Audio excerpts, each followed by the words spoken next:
All is fair in love and war, ये तो हमने बहुत बार सुना है, लेकिन all is fair also in hate and war ये हम सुनेंगे भी, देखेंगे भी, क्योंकि पहला सीजन तो धमाकेदार रहा ही है, लेकिन आउट ऑफ लव सीजन 2 आ रहा है, जहां पर सीजन 1 में हमने कहानी देखी लव की, बिट्रेयल की, हार्ट ब्रेक की।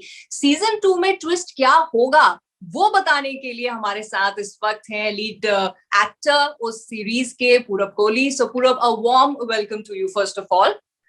Thank you very much Nidhi. बिल्कुल नहीं बताऊंगा मैं ट्विस्ट क्या है। No but you know, obviously everybody is wanting to know that, पर मैं आपसे जो जानना चाहती हूँ ये कि जब सीजन 1 खत्म हुआ, लास्ट एपिसोड, तो ऐसा लगा चलो जी अच्छे से कहानी खत्म हो गई, सब अपने अपने रास्ते चले गए, थिंग्स आर हैप्पी, खत्म हो गया। Now the trailer that you guys have come up with, we're like, one second, ये क्या हो रहा है? So what to expect in this season? क्योंकि हमें तो लगा था सब अच्छा हो गया। वेल अलग अलग लोग के अलग अलग रिएक्शंस है। इनफैक्ट अगर आप हमारे डायरेक्टर से बात करेंगे तो उन्हें लगा कि फर्स्ट सीजन देखने के बाद कि man this has to continue. उसको बहुत खराब लगा आकर्ष के लिए कि वो चला गया है। अच्छा। there's some people who are also surprisingly on आकर्ष's side.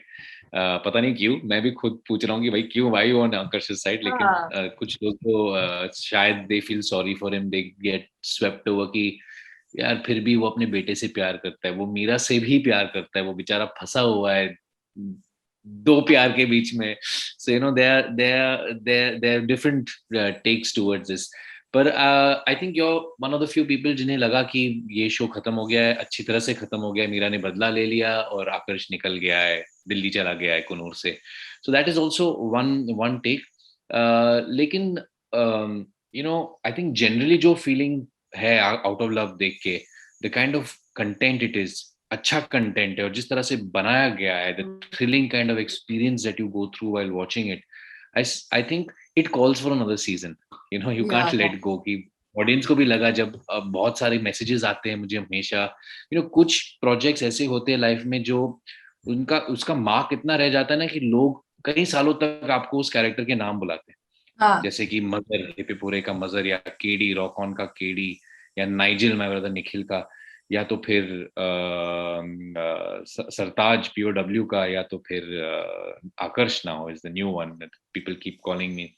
तो लोग बहुत पूछते हैं, अगर by chance out of love का कहीं पुराना पिक्चर मैंने पोस्ट कर लिया या रील्स कुछ बना दिया या कुछ भी मैं पोस्ट करूं तो 5-6 मैसेजेस इंस्टेंटली आएंगे, oh my God I miss that serial, I want one more, I want one more, I want one more. तो भाई ये हो गया आपका वन मोर, पार्ट 2 आ गया है। अब देखते हैं इनका क्या रिएक्शन होता है इससे, and we'll take it from there. Okay, but part 2 या सीजन 2 हमेशा से was it there in the pipeline, और as the story unfolded it was decided कि चलो लेट्स हैव अनदर वन? ये वेब डिस्ट्रीब्यूशन के प्लेटफॉर्म्स पे what is in the pipeline is बहुत मुश्किल है कहना, क्योंकि जो चीज चलती है फिर दूसरा बनता है, तीसरा बनता है, चौथा बनता है। फिर हमारे हमारे देश में तो शायद दूसरे के बाद कुछ बना नहीं। I don't think anyone has got a part 3। Abroad में बहुत सारे पार्ट 3 मैंने देखे, लेकिन इंडिया में ज्यादातर पार्ट 2 तक बात खत्म हो जाती है। सो ओरिजिनल जो शो है उसका उसके दो दो पार्ट्स हैं, season 1 season 2 is very very much there. यहाँ पे भी प्लान था कि शुरुआत में कि सीजन 1 सीजन 2 बनेगा, लेकिन इट ऑल डिपेंड्स कि सीजन 1 कैसा करता है, लोग कितना पसंद करते हैं, तो उस हिसाब से obviously season 1 did so well तो सीजन 2 बन चुका है। लेकिन अब ओरिजिनल में सीजन 3 नहीं है, अब सीजन 3 बनेगा कि नहीं, I think Disney has to decide that, Disney plus Hotstar VIP will decide that once they see the response to also. कि हमारे ये दूसरे सीजन में अगर आपने डॉक्टर फॉस्टर जो ओरिजिनल शो देखी है तो उसमें और अगर आप हमारा जो सीजन 2 देखेंगे तो आपको पता ही चल जाएगा कि हमने बहुत सारे लिबर्टीज ली है to divert the story into another direction. तो यहाँ पे अगर सीजन 3 बनेगा शायद उस सीजन 3 से अलग होगा। सो you know the way the paths को, क्योंकि अब तो यू नो ये वेब डिस्ट्रीब्यूशन प्लेटफॉर्म्स को पता भी लग गया कि हर एक ऑडियंस अलग होता है, चाहे आप इंडिया में हो या फिर यूके में हो या कहीं और किसी और देश में हो। तो उस उन ऑडियंसेस की सेंसिबिलिटीज जो होती है, उनका जो कल्चर होता है, उस हिसाब से लिखा जाता है, उस हिसाब से स्टोरी भी प्रोग्रेस होता है। तो सीजन 3 तो आंसर क्वेश्चन मोर डायरेक्टली, सीजन 3 होगा कि नहीं मुझे पता नहीं। और हमें वो भी नहीं पता था जब हमने ये भी नहीं पता था जब सीजन 1 कर रहे थे कि सीजन 2 बनेगा कि नहीं। You will not spill the beans on कि season 2 में obviously क्या होने वाला है, क्या twist and turn, but at least share with us, will it be murkier? It is murkier as you can see in the trailer. क्योंकि season 1 का जो टोनालिटी था उसमें there was a cheating husband, और चीटिंग हस्बैंड छुपे जा रहा है कि मैं अपने झूठ को कैसे और छुपाऊं और उस झूठ के ऊपर झूठ बोलूं। And the wife is out to, at one point she is trying to discover कि क्या what is the truth behind it, and at one point she is saying I am going to get this guy, you know I am going to get this guy. तो वो tonality था उसका। लेकिन इसमें it's like to you know टक्कर करे दो, मतलब strong headed people are now going to headbutt each other, you know, and that's what the tonality of this is. It's a war, literally. You can see it from the trailer. आकर्ष वापस आ गया। अब उसे भी लग रहा है कि भाई मेरे साथ भी बहुत गलत हो गया था कि मैं गया दिल्ली भेजा गया था मुझे, मेरा बेटा निकल गया मेरी लाइफ से, मेरा शहर था, आकर्ष का शहर था, मीरा वहां आई थी शादी करके आकर्ष के यहाँ, and now it's not his city anymore. उसका घर भी चला गया उसके हाथ से, पैसे तो वैसे खुद ही उसने डुबा दी। तो he is now rebuilt his life and he's come back with a mission, you know, to destroy her. And she takes him head on. So that is season 2. Great. So looking forward to it. But season 1 की अगर बात करते हैं, when the role was offered to you, तो आपने आकर्ष का character आपको कितना आकर्षक लगा, and how much did you actually relate to it? Because you know आपकी जो एक इमेज है, the face that you have, it's not of somebody who's very manipulative, 2 साल तक झूठ छुपा गया, बीवी को पता नहीं चला। तो what was your reaction to your whole role when it was narrated? I think शायद इसलिए मुझे कास्ट किया गया था कि ये लड़का झूठ नहीं बोल सकता, तो तो बहुत सारे रिएक्शन मुझे ऐसे भी मिले कि यार I mean you are such a I mean you know, bad word use नहीं कर सकता हूँ मैं आपके चैनल पे, लेकिन बी वाला जो बैड वर्ड आता है वो उसके I'm so many guys have so many people who have seen the show have called me that, you know, and said कि but still we love you, so I mean what is this character? तो definitely जब role आया था मुझे और मैंने first season देखा था उस समय, आउट ऑफ लव का डॉक्टर फॉस्टर का फर्स्ट सीजन मैंने देखा था, तो I was a bit sceptical honestly कि, and not because he is a cheating husband, वो कैरेक्टर है वो, यू नो, लेकिन the story is told from Meera's point of view, you know, it's not told from Akarsh's point of view, and that is very difficult for an actor then to play such a part with such a strong negative characteristic where there's nothing to sort of there's nothing to sort of empathize with him, you know, or nothing to say that कि ठीक है ये कर रहा है क्योंकि ये ऐसा है। बैक स्टोरी नहीं, हाँ बैक स्टोरी या तो फिर कुछ सपोर्टिंग नहीं था उसके लिए, नो कैरेक्टर के लिए। जब भी कैरेक्टर कुछ करता है तो अगर सही है वो या गलत हो, then if there is some backing to that, बहुत बुरा भी हो कैरेक्टर ना, आप उसे पसंद करेंगे, आप उसे एंजॉय करेंगे, आप अंडरस्टैंड करेंगे उससे, तो उसे समझने के लिए कुछ तो होना चाहिए। और आकाश ऐसा कैरेक्टर है जिसपे एक चीज लिखा गया था, एक सीन था जब हम लोग शूटिंग कर रहे थे उस सीन को निकाल दिया गया शूटिंग से, so I got even more worried. तो थोड़ा सा स्केप्टिकल था मैं कि यार इस कैरेक्टर को कैसे एम्पैथाइज करूं, ऑडियंस को कैसे मतलब कनेक्ट करूं कि यार जो भी कर रहा है उसके रीजंस है। So that was something, the only reason was कि यार वो 2 लोग से प्यार करता है, वो थोड़ी रीजन होता है। You know? So I had to make it believable that is the real reason why he is there. That was then I took upon as a challenge. And in fact Tigmanshu से जब बात भी हुई थी पहले season में, क्या है, you know, क्योंकि वो सीन जब मैंने बताया था, एक सीन था जहाँ पे you really empathize with him, उसे निकाल दिया गया। तो जब वो उड़ गया तो मैंने कहा तिग्मांशु कुछ है ही नहीं यार, अभी एम्पैथी कहाँ से लाऊं इसके लिए? तो his answer to me was है ही नहीं, मत ले आओ, है ही नहीं उसमें एम्पैथी, है ही ऐसा वो। So then I took that upon myself, saying that ठीक है कुछ है ही नहीं इसमें, है ही is that. So I had to start feeling really sorry for him, you know, कि okay this is how the guy is, and he really feels कि you know like he is the victim, कहीं ना कहीं तो वही victim है कि वो उसकी बीवी उसे अटेंशन नहीं दे रही है, या तो फिर प्यार हो गया 2 लोग से भी, क्या करूं मैं? गलती हो गई, अभी अब मुझे माफ कर लो, so he just I played him like he was the victim and he felt victimised by the whole thing.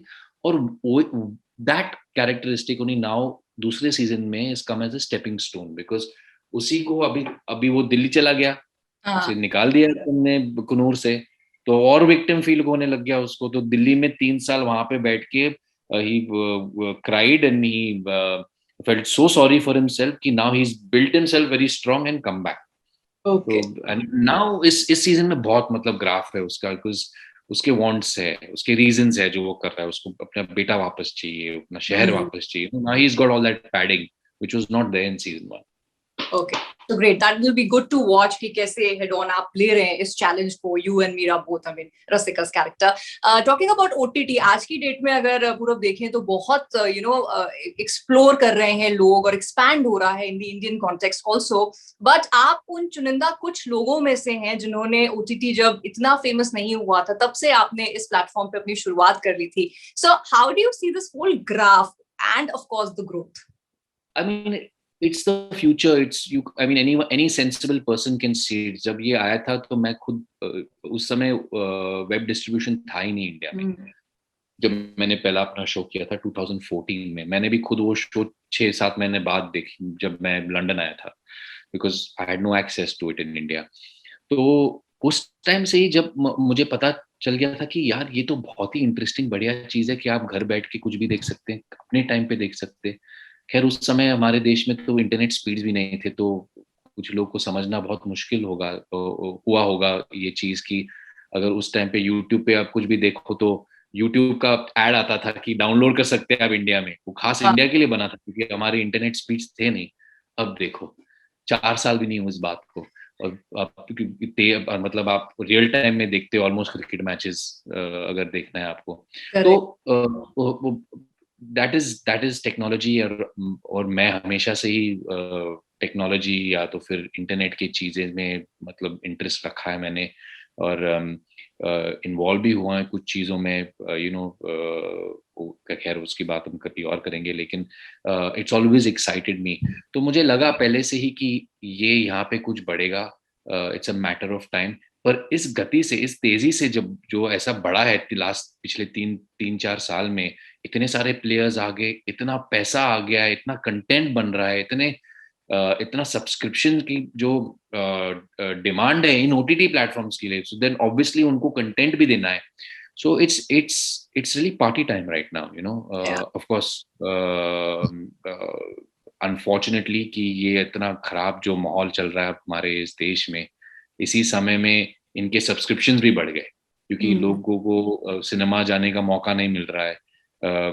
Television में ज्यादातर अट्रैक्शन आपका खराब न्यूज से ही होता है, ऑटोमेटिकली चैनल आप वहीं पहुंच जाते हो, कुछ चल रहा है आप वही देखने लग जाते। तो इंटरनेट एक ऐसा स्पेस बन गया जहाँ पे आप देख सकते हैं टू वॉच एंटरटेनमेंट। वैसे आप सोशल मीडिया पे जाओ तो कुछ भी देख सकते हैं, लेकिन एंटरटेनमेंट की अगर आपने कुछ किसी चैनल पे लॉग ऑन किया और अपने साइन इन डाल दिया कुछ, तो आपके हिसाब से आप जो पसंद करते हैं उसी हिसाब से आपको प्रेजेंट किया जाता है।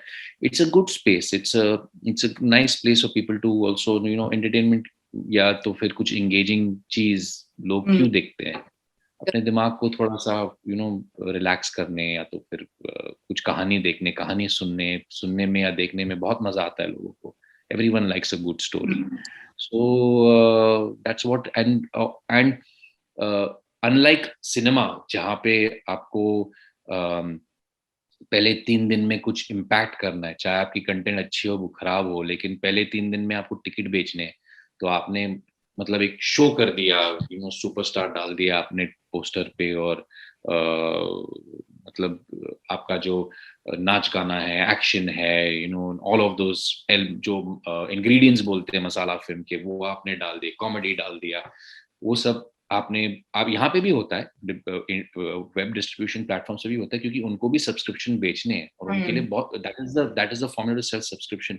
लेकिन एक बार आदमी ने 400-500 जो भी सब्सक्रिप्शन फी है उसने भर दिया महीने का, तो अब महीने में क्या क्या देखना और है, वो तो मैंने देख लिया, 3 घंटे में वो निकल गई, या 5 घंटे अगर आपका कुछ सीरीज है तो आप 5-6 घंटे उस पर इन्वेस्ट कर लिए, उसके बाद क्या देखोगे आप। तो there's a lot of other content that gets made around it, you know, and that is the interesting thing of the web distribution platform. And And it's a it's happy opportunity. I think of it as a happy space for, actors like you to showcase your talent, happy space for storytellers जिनको शायद cinema का medium नहीं मिल पाता. That's very important, Nidhi. You writers, you know, हमारे देश में unfortunately, हमारे देश में नहीं कहूँगा मैं, हमारे industry में कहूँगा. Unfortunately, for many years, writers were not given that much credit, you know. Correct. और अब फिलहाल ये महसूस हो रहा है प्रोड्यूसर्स को, डिस्ट्रीब्यूटर्स को, अलग अलग डिस्ट्रीब्यूटर्स, मैं अक्रॉस द बोर्ड कह रहा हूँ, टेलीविजन हो या तो ओटीटी हो या तो फिर सिनेमा हो, there's a dearth of writers, you know, there's a dearth of content and ideas and good screenplays and अब nurture कर रहे हैं उसे, you know, उन्हें तो they will come now in the next few years. We'll see great writers still coming out of India. They're already noticing, you know, you see some content that's homegrown over here, you know, and doing well. So it is, and it benefits everybody, you know, आप as a performer, and if somebody wants to tell a story, and also to the audience, because अब हमारी भी limitation ये नहीं है कि theaters बंद है तो क्या देखें, and I think this pandemic so it keeps us engaged more than entertained. Yeah. 2020 is, I mean, of course, it's a terrible year because of the pandemic. Lekin career-wise, I have to say it's been an excellent year for me. You know, back-to-back 4 projects. Actually, only one is for web distribution. Actually, two of a web distribution. बाकी के 2 cinemas के लिए है. लेकिन अब देखा जाए तो पता नहीं cinemas खुलेंगे कि नहीं. ये भी exactly. Yeah, so you never know. So, okay, but Purab, you've done, आप VJ रह चुके हैं, आप, you know, you've done films, आप web series कर रहे हैं, तो all in all, जितने platforms हैं, you've been there, you've done things. What is the closest to you? Something जो मतलब बहुत मजा आता है करने में आपको? Actually, ये इससे पहले 2 चीजों में separate कर देता हूँ मैं. एक है hosting shows और VJing, जैसे आपने कहा, और दूसरी acting. Acting and VJing is 2 separate things. Yeah. जब VJing आप कर रहे हो तो आप अपने yourself, I'm Purab Kohli talking to the camera who's my friend, and through that camera I'm connecting with different audience. Acting, I'm playing a character. मैं camera में देखता भी नहीं हूँ, मैं कैमरा की थोड़ा ऑफ देखता हूँ, और दूसरे एक्टर जो है सीन में उनके साथ मैं खेलता हूँ. तो it's a very different kind of medium there, so that's one separation. उसके अलावा एक्टिंग में अलग अलग स्पेसेस है. Now you know there's cinema, theater, television, now on web series, web also. तो बहुत सारे short films, बहुत सारे spaces है जहाँ पे actors को utilize किया जाता है. तो to answer your question now, VJing एक जमाना था, बहुत enjoy किया था मैंने. अगर आपने कहीं मेरे shows देखे तो मैं पूरा देश घूम चुका हूँ with my travel shows, and I mean उस time मैं लोगों के travel Instagram देखता हूँ और मैं सोचता हूँ कि काश उस समय कुछ ऐसा होता था तो बहुत मजा आता. लेकिन वो time चला गया, and I have to say कि as much as I like talking to the camera, I save it for talking to good journalists like you. But I prefer acting. So acting across any medium is great fun for me. I try and find कि अगर cinema कर रहा हूँ या तो television कर रहा हूँ या web पे काम कर रहा हूँ, और मैंने बहुत कम stage किया है, लेकिन stage भी किया है मैंने. तो I try and find with every project कि how can I separate the medium, you know, how can my performance separate on each medium from each other. So it's my journey, constant. Actor's journey is constant, you know, कि आप हर एक project के साथ, हर एक character के साथ आप कुछ नया सीखे, हर एक डायरेक्टर के साथ जो आप जिसके साथ आपने काम किया, उनसे आप कुछ सीखे और फिर आप अपने नेक्स्ट प्रोजेक्ट में यूटिलाइज करें. You know, it's like jazz music. It keeps evolving. You just keep going. Great. So, apart from season 2 of Out of Love, और क्या pipeline में है? कहाँ हम पूरब को देखने वाले हैं? खैर, मैं आपको उस समय जब चीजें रिलीज होगी तब मैं आपसे उसी वक्त बात करूंगा. लेकिन इस साल के दूसरा प्रोजेक्ट है. पहले लंदन कॉन्फिडेंशियल था और अब आउट ऑफ लव रिलीज हो रहा है. आगे मैं आपसे बात करूंगा फिर से. Great. Forward. जाते last message जो आप हमारी audience को देना चाहें, maybe about how the pandemic situation is and also about Out of Love. एक तो आउट ऑफ लव 30 तारीख को रिलीज हो रही है, तो प्लीज अगर आपको टाइम मिले तो देखिएगा। अगर आपने पहला सीजन नहीं देखा है तो जरूर जाके देखिए, फिर आपको दूसरे सीजन बताने की जरूरत नहीं पड़ेगी आपको दूसरे सीजन देखने के लिए, because you will be hooked. So 30th April is release date, try and catch the show. और करंट सिचुएशन के बारे में मैं बस इतना ही कहना चाहूँगा कि stay safe guys. I mean ये एक बहुत ही अजीब सा समय चल रहा है और ये बीतेगा। Be cautious, but don't be consumed by fear, because that also, you know, ends up being takes you down a bad path. So stay safe, be cautious, and see you on the other side of this. Yeah. Touch wood to that, and fingers crossed for that. So, Purav, it was a pleasure. Really had a great time.